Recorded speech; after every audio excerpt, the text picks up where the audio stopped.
আসসালামু আলাইকুম রহমতুল্লাহি বারাকাতুহু। কেমন আছেন সবাই? আশা করি সবাই ভালো আছেন, সুস্থ আছেন। আলহামদুলিল্লাহ আমরাও খুব ভালো আছি, সুস্থ আছি। সোনালী রান্নাঘর উইথ ভিলেজ ফুড চ্যানেলে আপনাদের প্রত্যেককে স্বাগত জানাই।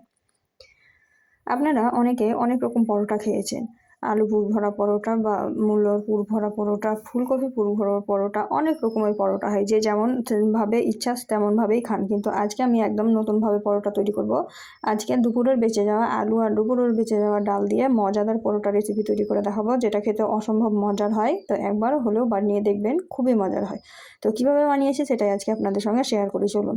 তো প্রথমে আমি এখানে নিয়ে নিয়েছি পেঁয়াজ কুচি তো লবণ দিয়ে একটু নরম করে নিয়েছি হাত দিয়ে মাখিয়ে মাখিয়ে। তারপরে এখানে বেশি পরিমাণে আমি ধনিয়া পাতা নিয়েছি, যেহেতু পরোটাটা অনেক মজাদার করে বানাবো, তার জন্য কিন্তু আমি একটু বেশি পরিমাণে ধনিয়া পাতা নিয়ে নিয়েছি। আপনারা চাইলে কিন্তু স্কিপ করতে পারেন।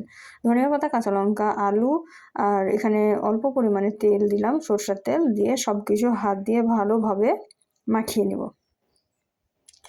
তো সব কিছু ভালোভাবে মাখিয়ে আমি ভিতরের পুরটা রেডি করে এটা সাইডে রেখে দেব। তারপরে আমি আটা মাখাবো।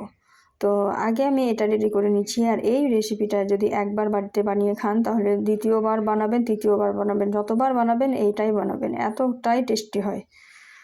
তো এইটা দেখতেই পাচ্ছেন, আমি হাত দিয়ে মথে মথে পুরটাকে সুন্দরভাবে তৈরি করে নিলাম।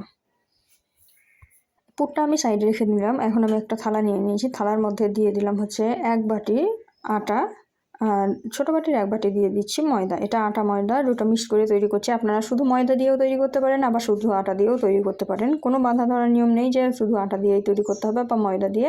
আপনি দুটো দিয়েও তৈরি করতে পারবেন, আলাদা আলাদাও তৈরি করতে পারেন। এখন আমি স্বাদ মতো লবণ দিয়ে দিলাম। লবণ দিয়ে এখন আমি এখানে সরষের তেল দিব। আপনারা চাইলে সাদা তেল দিয়েও করতে পারেন, কিন্তু আমি এটা সম্পূর্ণ সরষের তেল দিয়েই তৈরি করব।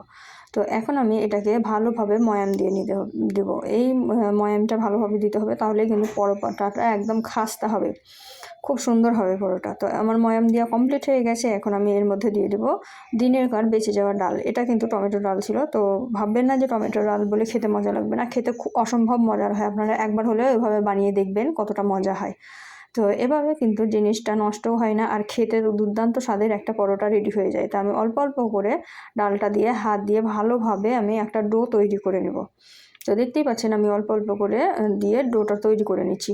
এই ডাল দিয়েই কিন্তু আমার সুন্দরভাবে ডোটা তৈরি হয়ে গেছিলো। আপনাদের যদি বেশি পরিমাণে লাগে তাহলে একটু জল দিয়েও করে নিতে পারেন, আবার যদি বেশি পরিমাণে ডাল থাকে তো ডাল দিয়েই করে নিতে পারেন। তো এই ডাল দিয়েই কিন্তু আমার সম্পূর্ণটা রেডি হয়ে গেছিলো। তো এটা আমি অফ ক্যামেরায় মথে নিয়ে তারপরে দেখাচ্ছি। একদম একটা সুপার সফট ডো তৈরি করে নিয়েছি আমি, দেখতে পাচ্ছেন। এখন আমি এখান থেকে একটা লিচি কেটে নিয়ে এর মধ্যে আলুর পুর ভরে নেব। তো দেখতেই পাচ্ছেন এটা গোল করে আমি আলুর পুরটা ভরে নিলাম। আলুর পুরটা অল্প করে ভরবেন, আর এটা মোটা রাখবেন, এটা মোটা মোটা হবে একটু। তো এখন আমি আটা দিয়ে ভালোভাবে গোল করে দিলাম। প্রথমে হালকা করে পাতলা করে দিলাম হাতে করে, নাহলে কিন্তু আলুর পুরটা ফেটে বার হয়ে যেতে পারে, তার জন্য। তারপরে কিন্তু আমি হালকা করে চাপ দিয়ে এটাকে বেলে নিলাম। বেলে নিয়ে এখন আমি এটাকে সেঁকে নেব। এটা কিন্তু খুব বড় বড় করব না, আমি অল্প ছোট ছোট করেই করব। তো এটা দেখতেই পাচ্ছেন আমি বেলে নিলাম, বেলা হয়ে গেছে। আর এখন আমি সেঁকে নেব। তো আগে থেকে আমি একটা তাওয়া বসিয়ে দিয়েছি। তো তাওয়াতে আমি দিয়ে দিলাম, দিয়ে আমি উল্টিয়ে পাল্টিয়ে একটু সময় নিয়ে সেঁকে নেব। তো এক পিঠ হয়ে গেছে, আর এক পিঠ আমি সেঁকে নেব। হালকা করে প্রথম পিঠ সেঁকবেন, তারপরেই কিন্তু দ্বিতীয় পিঠটা উল্টাবেন, না হলে কিন্তু পারফেক্টভাবে হবে না। তো আমি কিন্তু সুন্দরভাবে এপিঠ ওপিঠ করে সুন্দরভাবে সেঁকে নিয়েছি। আপনারাও এভাবে হালকা গ্যাসের আঁচটাকে হালকা করে তারপরে এপিঠ ওপিঠ করে সুন্দর করে সেঁকে নেবেন। 2 পিঠ আমার সুন্দরভাবে হয়ে গেছে। এখন আমি এর মধ্যে সরষের তেল অ্যাড করে দেবো। আপনারা চাইলে ঘিও ভেজে নিতে পারেন।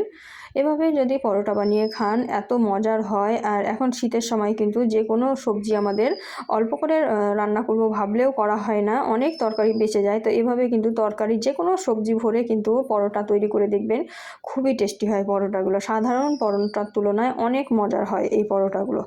তো এই তো আমি উল্টিয়ে পাল্টিয়ে সমস্ত পরোটা সুন্দরভাবে একইভাবে ভেজে নিয়েছি সবগুলো। তো এই তো একটা আমার রেডি হয়ে গেল। তো বন্ধুরা, আজকের ভিডিওটি যদি ভালো লাগে থাকে অবশ্যই লাইক শেয়ার কমেন্ট করে দিবেন। আর এই ধরনেরই আরও নিত্য নতুন রেসিপি পাওয়ার জন্য আমার চ্যানেলটিকে অবশ্যই সাবস্ক্রাইব করে দিবেন। আর এতক্ষণ যারা আমার পাশে আছেন, আমার রেসিপিটা কন্টিনিউ দেখছেন, তাদেরকে অসংখ্য ধন্যবাদ। এভাবে আমাকে সাপোর্ট করবেন। তো আমি কিন্তু একটু উল্টিয়ে পাল্টিয়ে কড়া করে ভেজে নিয়েছি, যাতে করে খেতে খুব মজা হবে। এই পরোটা কিন্তু শুধুমাত্র একটু দুধ চা করে খেলেই কিন্তু খুবই টেস্টি হয়। এতটাই টেস্টি হয় যে দুটোর জায়গায় 3টে খেয়ে নেবেন অনায়াসে। তো এই তো দেখতেই পাচ্ছেন কত সুন্দর একটা কালার এসেছে, আর আমি চেপে চেপে ভালোভাবে পরোটাটা সেঁকে নিলাম। তো পরোটাটা সেঁকা আমার কমপ্লিট হয়ে গেল। একটু ধৈর্য ধরে সুন্দরভাবে সেঁকে নেবেন, তাহলেই কিন্তু সুন্দরভাবে ভিতর থেকে হয়ে যাবে।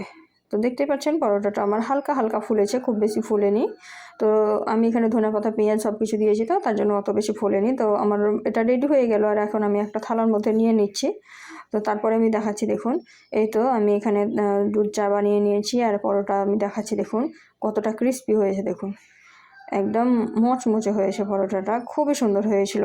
তো আপনারাও কিন্তু এভাবে তৈরি করে নিতে পারেন। আর এত গরম ছিল যে ছ্যাঁক লাগছিল, আমি দেখাতে পারছিলাম না, তবুও কিন্তু দেখিয়ে দিয়েছে। তো আজকে এই পর্যন্ত, দেখা হবে এই ধরনের আরও নিত্য নতুন রেসিপি নিয়ে পরবর্তী ভিডিওতে। ততক্ষণ সবাই ভালো থাকবেন, সুস্থ থাকবেন, আর আমার জন্য দোয়া করবেন। খোদা হাফেজ।